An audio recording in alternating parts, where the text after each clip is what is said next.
You're listening to The Coffee Hour. I'm Andy Bates. And Sarah's here today as well, taking care of things, trying to get our phone lines working. Phones are, kind of those tricky things. Sometimes they work, sometimes they go down. But we've got some, just a remarkable story to share today about a professor who I think influenced the formation of many church workers, and very thankful for the way that that he impacted me as a student, but also the many pastors that who serve, and other church workers who serve, who have served me, and they have been impacted by him as well. Joining me in studio today, the Reverend Charles Henrickson of San Mateo Lutheran Church in Bonne Terre, Missouri, and one of the hosts of Concord Matters. Pastor Henrickson, thanks so much for joining us today. Tibi gratias ago. To thee I give thanks. That's a little Latin for you there, which I learned from Professor Froehlich. Professor Charles Froehlich. He was professor of biblical languages, theological languages at Concordia University Chicago for many, many years. And we'll get a little of the history with him here in just a little bit. As soon as our phones come back, we have a guest joining us from Oaklawn, Illinois, in just a little bit as well, as soon as our phone lines come back up. When did you study with Professor Froehlich? Twice. Now, I'd had Latin in high school first at Luther North High School, Luther High School North in Chicago, and I had 2 years of Latin under my favorite teacher there, Mr. Nathaniel Grunst. I had signed up for Latin 3 at Luther North, but there were not enough kids to offer it, so I wasn't able to take Latin 3. But then when I went to what we call at the time Concordia Teachers College, River Forest, now known as Concordia University Chicago, I took a year of Latin again with Professor Charles Froehlich. And that was during my undergrad days. After graduation, a few years later, I was thinking seriously about going to seminary, and I knew I would have to have Greek. So in my spare time, I took Greek with Professor Froehlich a few years after graduation. Were you planning on going to seminary to be a pastor at that point when you first started studying languages? No, I was going to be a history teacher. That was my first love. And then later on, as great as that is, I saw the ministry of the gospel as even more important. And I seemed to do well at languages and knowing the Bible and so on. So that's when I knew I wanted to study Greek to see if I could handle seminary. And I did that under Professor Froehlich, and it went very well. I had the privilege of studying with Professor Froehlich in 1995. I had gone to Concordia University, River Forest, transferred in as a transfer student, planning on studying.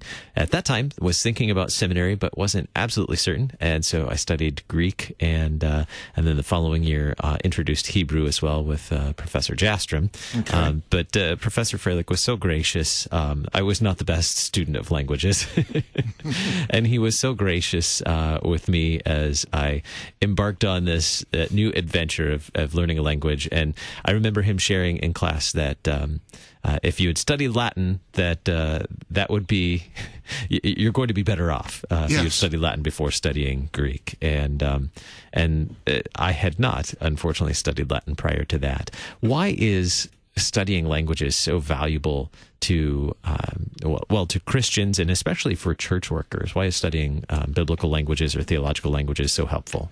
Well, first of all, the Bible is written in Hebrew and in Greek. So there are things you catch and notice by reading the text in the original language that you don't quite catch reading it just in an English translation. It'd be like, watching a baseball game in black and white on television versus watching a baseball game in person in the stadium. That's one analogy that is sometimes used. So because God gave his word to us in Hebrew and Greek, that's why traditionally our church at least requires our students, our pastors, to have studied Hebrew and Greek. As far as the other theological languages, Latin is the foremost because it has been the language of the church, really, from about the year 300, I would say, to really the 1960s, after Vatican II changed the requirement of the Latin Mass. But in the Lutheran Church, Luther wrote in Latin, and I just heard this story the other day. I think it was in 1926, and Francis Pieper, one of the presidents of our seminary here in St. Louis, this may have been at the dedication of the new campus in Clayton, was giving an oration in Latin, and then people looked up and there was an airplane flying overhead, and this was kind of the crossing of the eras. It was expected that students coming to the seminary would know Hebrew, Greek, Latin, and German. Those were the four important languages. And so even into the 1920s, there were still lessons given in Latin. Wow. So learning biblical languages certainly is important to the formation of church workers. But Sarah, now joining us in studio. Thanks for fixing the phone, Sarah. You're welcome. I just ran. So now you're all out of breath. Had a nice deep breath before I walked in here, yeah. Good morning. Good morning. I've had coffee and a run. You also studied at Concordia University Chicago. Was it Concordia Teachers College when you were there, Concordia Pastor Henrickson? Teachers College, River Forest. Then it became Concordia College, River Forest, then Concordia University, River Forest, and now Concordia University Chicago. But it's the same school. Yeah, it is. Same campus. Joining us by phone now, the Reverend Mark Birkholz. He's pastor at Faith Evangelical Lutheran Church in Oaklawn, Illinois. Pastor Birkholz, thanks so much for joining us this morning. You're welcome. Thank you for having me. You were a student, I think we were in the same class studying Greek and studying theological languages with Professor Froehlich. Tell us a little bit about, I know you've gotten to know him quite well through the years. Tell us a little bit about the history of Professor Froehlich. Sure. Yeah, I was a student at Concordia University, River Forest from 96 to 2000. I had Professor Froehlich for a class every year. I had him for Latin my first year, freshman year. I had him for Greek my next 2 years. And then my final year, I did a senior honors project, just he and I one-on-one all year long. And I'd be happy to talk a little bit more about that. But Professor Froehlich was at River Forest for about 40 years. From 1962 to 97, he technically retired, but he stayed and kept on teaching in retirement for many years before that. He was born in Texas, a place called Goose Creek. I have no idea where that is. 1927, his father was a pastor, went to seminary, and decided that kind of teaching was going to be his thing, so he stayed on to get a second master's degree in the St. Louis area. He taught at Luther High School South there in St. Louis, both math and I believe some Latin and some languages as well. When all that kind of wrapped up in the St. Louis area, he came to River Forest. He taught there for, like I said, about 40 or so years. Finally, when he was no longer able to teach anymore, he moved back to Texas. He had some family down there where he lived out the rest of his life, passing away just a few weeks ago. I don't know if we have any idea how many students he had ever taught. Hundreds of students at Concordia, and I didn't even realize that he had taught high school as well. Yeah, that's pretty cool. That's amazing. One of those students, another one of those students joining us now, Melanie Sorenson. Melanie, thanks so much for joining us today. So I was a student with Professor Froehlich from 2002 through 2004, and it was a pretty incredible time. This dates me, but MySpace and Facebook were founded during my first and second years in college. And instant messaging was a big thing through AOL Instant Messenger. And all of these things just really were kind of changing the entire social structure of, really the world, which made Pastor Froehlich's class either pure torture or the highest delight. I remember the very first day of class, he gave this long litany of his extremely rigorous expectations, along with demonstrations of what his class was going to be like in a very old school recitation and pronunciation, and then proceeded to give us the statistics for the number of students who were going to fail, and invited the students at that time to go ahead and dismiss themselves if this was not accommodating to them. And I remember half the class walked out. Wow. And it really was kind of one of those moments where you knew that you were signing up for something that was going to probably change your entire academic year. It was incredibly special of an opportunity for me because 6 months before I entered college at River Forest, my dad was killed in a plane crash. And my dad had confided in me just the week before he died that he was really hoping to sell his law firm. He was an attorney, and he wanted to become a second career pastor and go to the seminary. And so when he died, there was this just kind of hunger in me to learn everything that I could of something that was so precious to my dad that he would have walked away from his career to continue to pursue it. And so I knew right then that I wanted to learn Greek. So I told Pastor Froehlich that during my first week there. And from that moment on, my relationship with Professor was just such an incredible blessing to me because it felt like he knew the effort that it was taking every one of his students to dedicate that type of time to. And as time would have it, during his class, I fell in love with my husband, who was taking Greek right alongside of me. And I'll never forget when we got engaged. We came back to class. We had gotten engaged over Christmas break, and Professor Froehlich noticed that my husband and I had moved from sitting on opposite sides of the room to sitting next to each other. And so the very next test we had, when he was called into his office to receive his test grade, my husband was surprised because he normally was given his test and sent out to the hallway to correct all his mistakes. And instead, Professor Froehlich told him to take a seat. And he proceeded to ask him about his intentions with me and how he was going to provide for me as such a young man.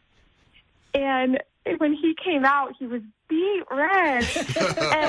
and my husband said, he was like, I think he was kind of taking the place of your dad there and kind of giving me the one-up to see if I was going to be worthy of this. And it was just such a special and fun thing. And one of my other favorite memories about him was that there was a rumor going around campus that Professor Froehlich was the disciple John, who had never passed away and was awaiting the resurrection. There were rumors that he had, ascended up stairways.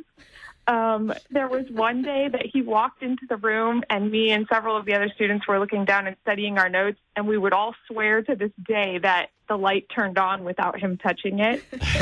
And it was such an incredibly amazing class, and I think what made him worthy of being considered the disciple whom Jesus loved was that he literally ate, slept, and breathed his devotion to the miracle of transplanting young hearts into the timelessness of God in his word through the study of Greek, obviously. And when I was in his class, I felt like I had stepped off earth and was walking with the church triumphant. It was an insanely rigorous time, but with it came the compassion and unconditional love that he gave to his students. And I really felt like through that, I finally understood that to be a Christian doesn't mean, fitting God into my life and my existence, but being grafted into the infinite love of God and the depths of his love.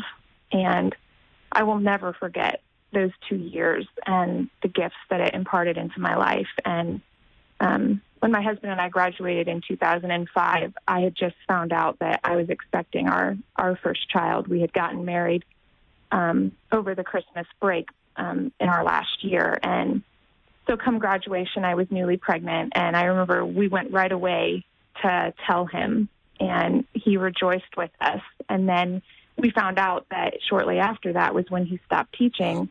And that Christmas, I gave birth to my son, and we named him Isaiah Charles after Professor. That's great. So, what a story. Mm-hmm. Thank you so much for sharing your story, Melanie. Thank you so much for having me. We have more to share about learning biblical languages, theological languages, why it's important, and how one professor impacted so many students. That's quite a story. You're listening to The Coffee Hour. I'm Andy Bates. I'm Sarah Golseth. We'll be right back.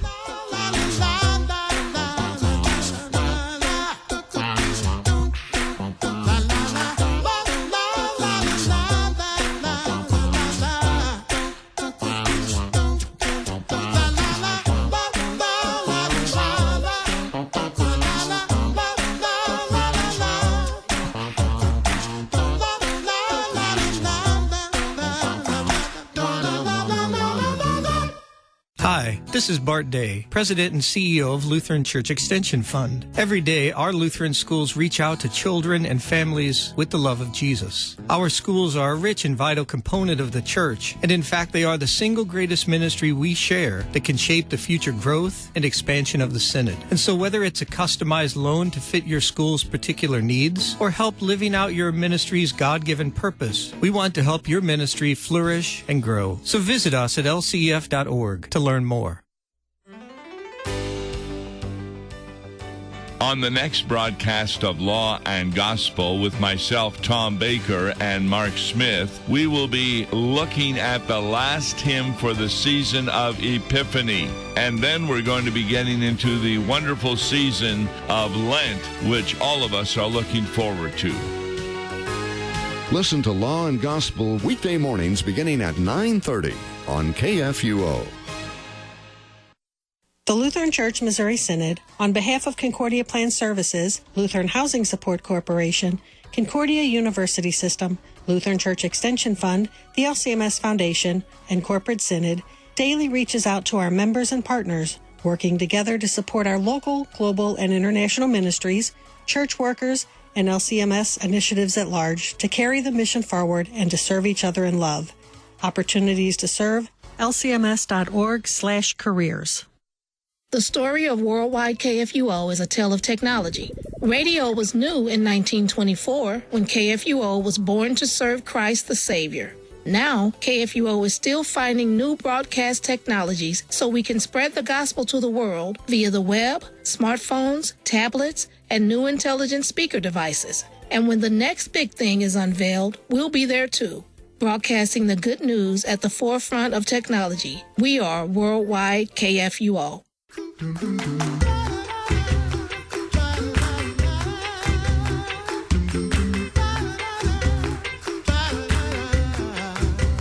Welcome back to the Coffee Hour. I'm Andy Bates. I'm Sarah Golseth. And thanks to our underwriter, Concordia University, Wisconsin, for supporting the Coffee Hour. I mentioned Dr. Jastrom earlier. He is now a professor at Concordia University, Wisconsin. Moved on up the Midwest there from Chicago up to Concordia University, Wisconsin. He was my advisor in grad school, and we've had him on a couple of times as well. Amazing professor of Old Testament and Hebrew. He too had mercy on me when I was studying languages. We're talking today with the Reverend Charles Henrickson, pastor of St. Matthew Lutheran Church in Bonne Terre, Missouri, and one of the hosts of Concord Matters here on KFUO, and the Reverend Mark Birkholz of Faith Evangelical Lutheran Church in Oaklawn, Illinois. We're talking about the remarkable Professor Charles Froehlich, a professor of biblical languages, theological languages at Concordia University Chicago, Concordia University River Forest, Concordia Teachers College. I don't think he was there when it was Concordia Addison, though. I don't think so. That wasn't the case. That would have been a long time ago. Mark, earlier you were sharing with us that you did an independent study, a senior honors project with Professor Froehlich. Tell us a little bit about that. Sure. So I had Professor Froehlich for 3 years, and I had taken all the courses that he was available to teach at that time. And I mean, sometimes you get professors and teachers that your learning style, their teaching style just really connect, and you want to keep learning from them as much as possible. So I was trying to figure out, how do I take more classes with Professor Froehlich next year when there's nothing left to take? And I was in the honors program, and so there's an option to do kind of a capstone project for your senior year. And so my goal was to kind of put everything all together. So in the fall semester, we took chapters of the Bible in the New Testament, and we compared the original Greek with the Latin translation from the Vulgate and Luther's German translation. So the idea was not to keep going back to English, but to see how the different languages translated each other. And then it was a similar project in the spring, except we added Old Testament to the mix. So it was an Old Testament chapter in the original Hebrew, in the Greek from the Septuagint, that's the old Greek translation, Latin from Jerome's Vulgate, and Luther's German translation. So I had to prepare 4 different languages for that same course. And he could quiz me or ask me any questions to analyze any words in any of those languages and anywhere that they occurred in there. So it was pretty nerve-wracking to sit there. It was just the two of us, so I couldn't hope that somebody else would jump in and help me out. But it was so great to see, because this was something new for him. He had been teaching the same courses for years, and he had the same syllabi, the same exams. He would, of course, tweak things over time, but he had kind of gotten used to doing things in a certain way, and this was something that was new and different for him to do, and so he enjoyed the challenge of doing things that he hadn't done before, and he had to prepare some new exams and all of that. But that was probably when I was getting to know him the best, because it was just the two of us got together once a week, and not only, as you were talking, not only taking an interest in the professional, but also the personal life and what's going on, and my plans for seminary and all of that beyond there. Wow. What were what was the textbook we used in the 90s, or that Professor Froehlich used in the 90s for Greek, for elementary Greek? It was by J. Gresham Machen, Machen, and I don't remember the exact title of it.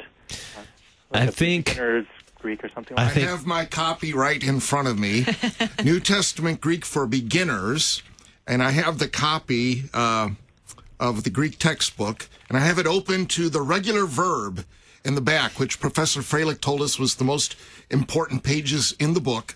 I also have in front of me my Latin textbook, the same one that I used back with Professor Froehlich when I first studied Latin with him. It says Charlie Henrickson, Jonathan Basement, room 110, which is the dorm room I had there.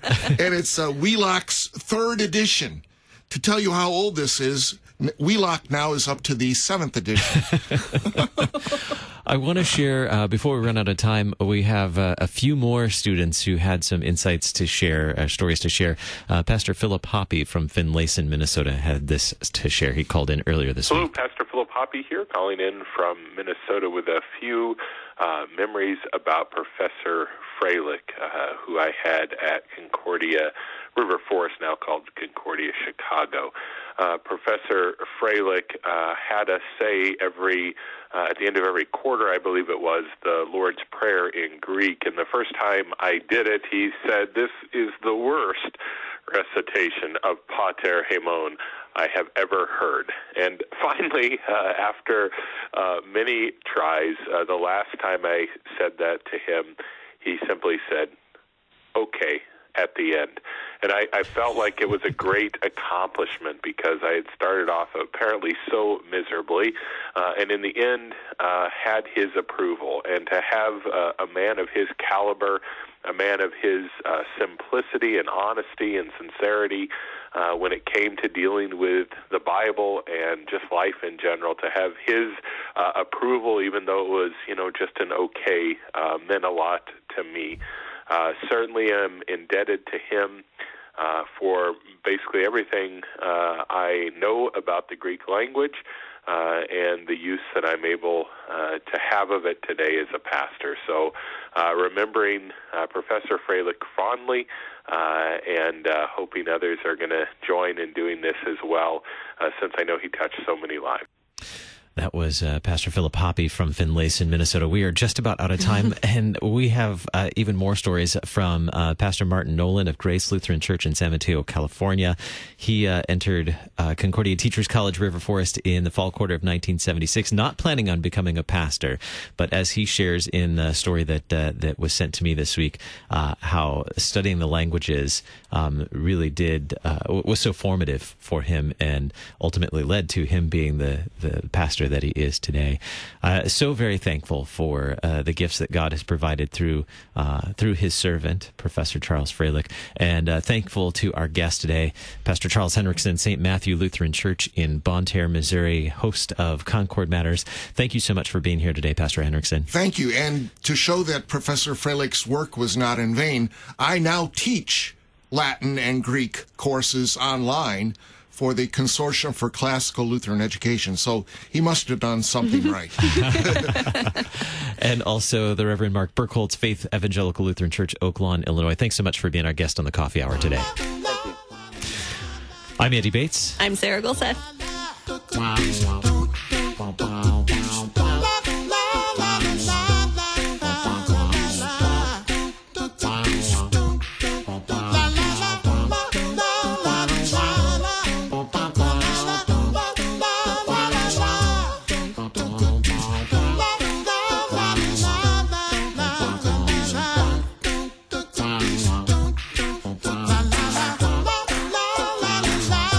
Coffee Hour with Andy and Sarah is a production of KFUO. To support the Coffee Hour and KFUO Radio, visit KFUO.org. You can also text KFUO to 41444 or send an email to gifts@KFUO.org. And you can call us at 800-844-0524. KFUO. Christ for you, anytime, anywhere.